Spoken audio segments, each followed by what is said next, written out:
Voilà, je me nomme capitaine Jean-Valentin Samedi, conservateur de l'aire marine protégée d'Abéné. Vous aviez initié une journée de pause de récifs artificiels au niveau de l'espace de l'aire marine protégée. Pouvez-vous nous parler un peu de cette initiative? Bien, l'activité d'installation des récifs artificiels, des récifs que nous avons confectionnés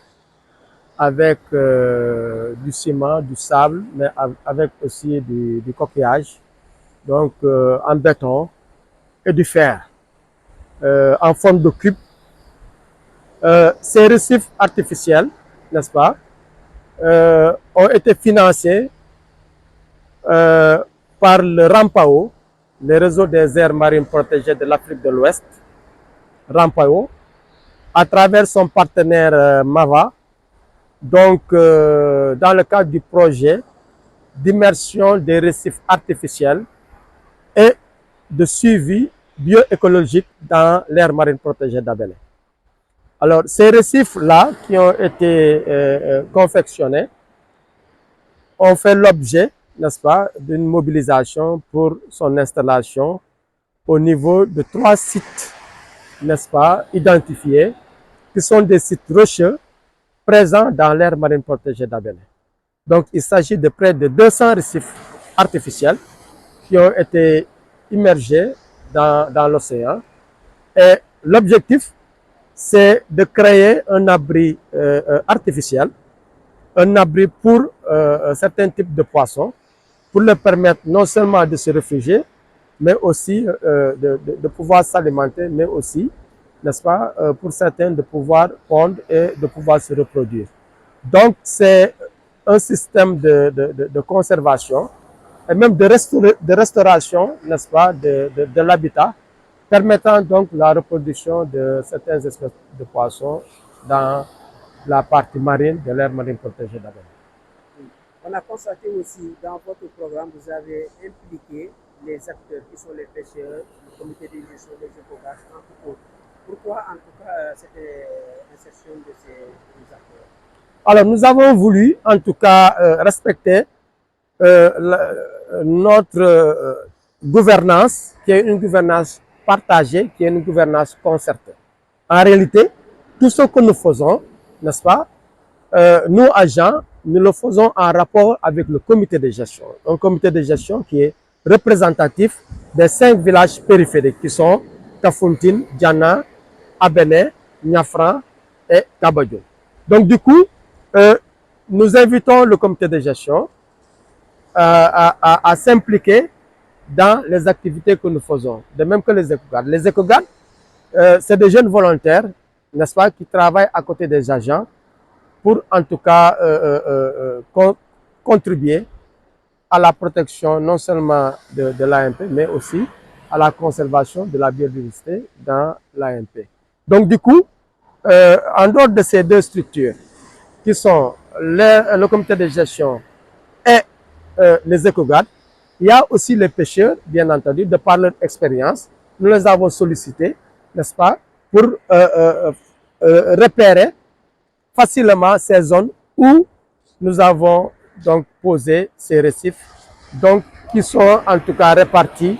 de manière plus ou moins équitable,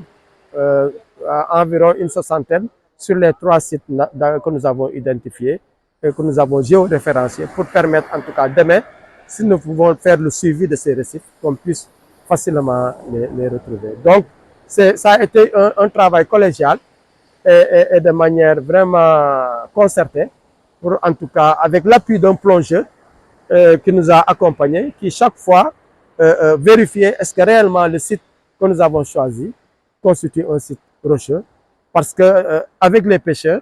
ils nous ont dit si on met ça dans les passes ou dans le sable marin qui est un peu mouvant, donc à la longue, nous risquons donc de perdre ces récifs. Donc l'intérêt, c'était d'identifier les sites rocheux et de les poser en dessous. Alors, vous l'avez annoncé dans vos propos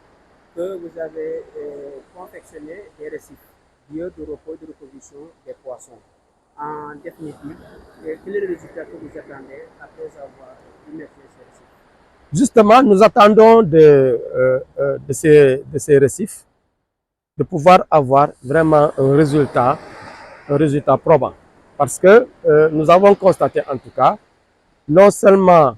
il y a une diminution des captures dans l'AMP à travers la pêche expérimentale que nous faisons, mais il y a une certaine type de poisson comme le tchof et autres qui de plus en plus diminue. Donc, il était en tout cas de notre intérêt, de l'intérêt de l'AMP, pour permettre à ces espèces de pouvoir revenir et de pouvoir restaurer en tout cas la biodiversité dans sa diversité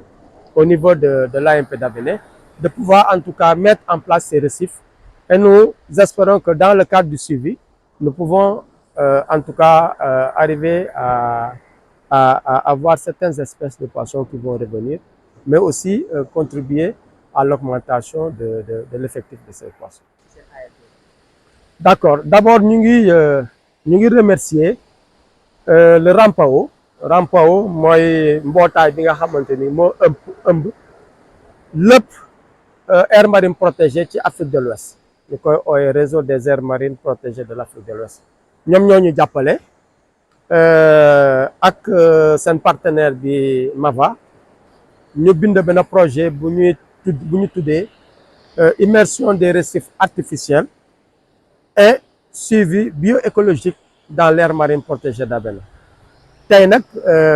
ñu ngi doon en tout cas bi ñu tabaxee récif yi muy dëkkuwaay bi nga xamante ne kii moom la ñu yaakaar pour jën yi biñ ko tabaxee ñu jàpp ne fi mu ne nii war nañ ko mën a sóobu waaye pour sóobu ko ñun agent yi parce que conservateur bi ak agent yi ñu ànd ak écogarde yi muy volontaires yi ñu ànd aussi ak le comité de gestion bi nga xam ne ni kii juróom village yi yëpp ñoo ci bokk mooy Kafountine Diana Abéné Niafran ak Kabadji donc ñoom ñoo bokk ci comité de gestion bi ñu ànd aussi ak nappkat yi pour en tout cas sóob récif yi nga xam ne ni kii mot nañu 200 téeméer ñu ànd sóob ko ci géej buñ koy sóob nag dañu ànd ak nappkat bi nga xam ne ni ki xam nañu bu baax AMP bi nu mu bindoo donc ñu ngi ut ñetti point bi nga xamante ni ki dafa am ay xeer yi nga xam ne ni ki yàgg na ci géej bi ay xeer naturel yi nga xam ne ni ki kenn tabaxu ko donc bi ñuy waree sóob récif yi dañ ko teg ci ñetti point bi nga xam ne ni ki foofu mooy suñu site bi ñu identifié ñu teg fa les récifs pour que suba jën yi mun di fa laxu jën yi mën di fa noppaleku di fa yendu di fa jur wala sax di fa alimenter bu ko defee tey ji nappakat yi même bu leen bëggoon jàpp dinañ am fu ñu laxu mu ñu permettre donc yenn jën yi dinañ fa mën a reproduire pour que AMP bi nu mu naatoon ci jën jamono yu yàgg mu mun a dellu si pour njëriñu population mais njëriñu aussi nappkat yi. mu nekk en tout cas bërëb boo xamante ne noppalukaay mais jurukaay en tout cas ressource maanaam jën bi tey ban intérêt moo ci mën a génn boo xamante ne mën na jëriñ ñoom mool yi jëriñ tamit askan bi. waaw parce que boo xoolee AMP bi ci boppam règlement intérieur bi dafa tere bépp engin bi nga xam ne ni kii day napp ci biir AMP bi maanaam foofu dañ ko bàyyi woon pour que jën yi mën di ci jur di ci màgg pour que en tout cas pêcheurs yi en dehors ci ginnaaw AMP bi ñu mën di ko napp mu amal leen njëriñ alors bu ko defee li ñu permettre mooy la pêche à l'épervier mooy mbaal bu ndaw bi nga xam ne ni ki nit mën na ko jëfandikoo wala pêche à la ligne nga xam ne ni ki kooku dañu yaakaar ne nit ki luñ ci mën a am pour dund la mais mënoo ca jaay li nga xam ne ni ki mën nga ci am koppar bu bëri alors loolu dañu jàpp ne type de pêche yooyu du impacter négativement ci ressources mais tey ji lu ñu gis ne ni ki pression bi ci ressource bi dafa am doole maanaam tey ak noo tere nappkat yi pour ñu bañ a napp ci biir AMP bi toujours day am ñuy dugg dina la naan xamuñu ko wala dina la naan ni ki en tout cas feneen fu ñu dem duñ fa gis jën waaye dañu gis jën fii moo tax ñu napp kon nag récif yi tey ji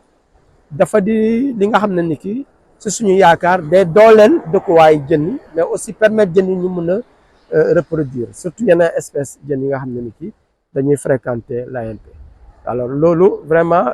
intérêt day doon intérêt population mais surtout day doon intérêt nappkat yi ma profiter remercier Net Environnement TV ak TAF TV mi nga xamante ni ki c'est des médias en ligne vraiment ànd ak AMP yi di ñu jàppale parce que aussi di wane rek ni ki aussi ñoom it dañu dugal seen loxo ci bépp activité bu jëm ci environnement dañ leen di gërëm di ñaan yàlla mu jëmmal seen liggéey kanam pour que suba vraiment seen liggéey amar njëriñ bi non seulement la commune de Kafountine la commune de Kataba 1 mais région Ziguinchor Sénégal ak àdduna si yëpp maa leen di gërëm di leen sant jërëjëf. waaw man maay Ibrahima Mbaye maa ngi dëkk Saint-Louis mais presque Casamance laa nekk di liggéey presque 1981 ba léegi Casamance laa nekk di liggéey. waaw tey ngeen am programme si bi nga war a def si AMP Abene aire marine protégée mun nga dellu si seen programme bu tey. waaw programme bi moom démb la waroon commencé waaye par la suite dina amoon benn jafe-jafe mooy tracteur bi waroon indi bagage yi moo doon suñu problème mais heureusement tey ji daal daanu sóob récif yi si biir géej gi yi ay récif nanu moom lañ war sóob ci biir géej gi tey ji incha allah. ok waaw ban njëriñ la am ngeen ko war a sóob si géej gi. waaw kii moom importance bi mu wax moom bi mu am moom kenn mënul ko misaal doomu aadama tant que sóobuñu ko sax ba nga gis ko ndax kii fii la jën yi di noppaloo fi ñu reproduire tamit seen di fi noppaloo fi ñuy juree tamit lii lu am important la si géej xam naa bu fekkoon yàgg na ñuy defoon lii mën naa ne jën wi dem bi mu demoon lu si bëri wàññeeku woon na. léegi yàgg ngeen ci programme bu mel nii. waaw yàgg naa si ndax man dikk naa fi sóob ay récif yàgg na presque je pense que ay 1992 yooyu premier récif yi man maa ko sóob. bi ngeen defee loolu ban résultat ngeen am si wàllu napp ji. si am na boo xool ni jën génn na fi ndax am na temps dana am temps yoo xam ne période yoo xam ne man dama fi ñëw def pêche ñu woo ma fi may def ay pêche mais bu ma fi defee pêche tam da ngay gis résultat yi jën yi faral di génn daal raaroon na mais dugg si war nañ ci biir waaw. alors mu doon lu am solo parce que AMP bi léeg-léeg mu am ay mool sax ñi ci dugg di nappi te alors que AMP fa la jën yi noppale ko mën a jur ban jafe-jafe ngeen ci am sa diggante ak waa AMP. c'est-à-dire que nit ñi dañu xamul njëriñu AMP mais bu ñu xamul njëriñu AMP dëgg lii nit ñi wut ko nañ ko bu yàgg AMP xam nga moom parce que day conserver ay jën lii conserver ay jën te ñu koy teree da nga fay bàyyi ndax jën yi moom dëkk fi bu fi toogee bu yàggee day génn. li tax ñuy def nii nag pour suñu doom yi ëllëg pour ñu jëriñu si ndax géej gi presque boo xool jën wi mi ngi raar mais nag bu fekkee lii AMP am na jën wi dana ñëw suñu futurs médias yi ñoom bu boobaa ñoom daanu mën dund si jën bi. ngeen xaar ba weer ut di ngeen naan da ngeen def lii lu tax ngeen choisir weer bi. waaw boo gisee ñu koy def ñii si nawet bi géej gi dana calme ba pare. boo ko tegee ci xeer yi dana mën taxaw normal ba saison bu ñëwee dara mën ko empêcher ba mu wàcc xeer wala dara moom fi mu toog du fi jógeti waaw moo tax ñu jël ko ci nawet bi daal. est-ce que le fait ngeen di defal ay récifs artificiels yi ko dugal sab bi ni fii xeer yi bari. si xeer yi bari na fi sax mais xeer yi si bari dafa yàqu woon xam nga bu fekkee ne dafa yàqu foog nga wut yu bees nga teg fi. pour ñu mën reproduire foofu ñoom seen bopp mais xeer yi dafa yàgg te bu yàggee xam nga jën moom am na foo xam ne moom bu yàggee fi ñu daan nekk yàqu na ba ñoom mënatuñu fi nekk moo tax ñu wut yi léegi pour def ko fi. maanaam fi ngeen koy def dégg naa dañuy tere ko fa napp maanaam ku fa napp lan moo la ci fekk. si dañ lay ndax xam nga de la plupart ñi koy def da ñàkk xam nga AMP rek moo tax ndax AMP njëriñu ñëpp la AMP moom boo fekkee xam nga njëriñam dëgg-dëgg wala ñu expliquer la daa xam ne am na njëriñ. mais ñi siy dugg di napp c'est-à-dire que dana desay xam njëriñu AMP ba léegi mais buñ ko xamoon dëgg-dëgg duñ dugg si AMP bi di napp saa nag daana am ay jafe-jafe ak moom mais bu ñu amee jafe-jafe ba ñu waxtaan ak ñoom déjà daanu comprendre li njëriñu AMP ba tax dootuñu si ñëwati. mu doon en tout cas loo xamante ne tey gis ngeen jëriñam. ban woote nga am si askan bi surtout askan mool. waa askanu mool pour ñu jàppale AMP bi lan la bëgg ñu jàppale ko ndax bu ñu ko jàppalee ñun suñu avenir la suñu avenir doom la ndax njariñ li mu am moom mënuñu ko misaal nit ki tant que demuñu bay am ci ay at wala at mu nekk nga gis résultat bi mu génn surtout man nga xam ni maay napp si chaque année maa leen di nappal si AMP bi pour ñu xool jën yi fi dugg ak yi fi masul woon am mais ñoom seen bopp xam na ni AMP bi am na résultat bu baax a baax surtout année bi ñu génn ñoom dana dem ni jën yi ñu leen wàcce sax gëj nañ ko wàcc ci àddina xam nga loolu njëriñu lépp mais jën wi toogu fii day dem yoonam c'est-à-dire que dañ leen di réserver jën wi rek ndax jën wi boo leen réserver ba ñu màgg ni dañuy génn mais bu ñu génnee nga dem nappi ko foofu ñu nekk loolu mooy njëriñu AMP loolu rek mooy njëriñ bi jërëjëf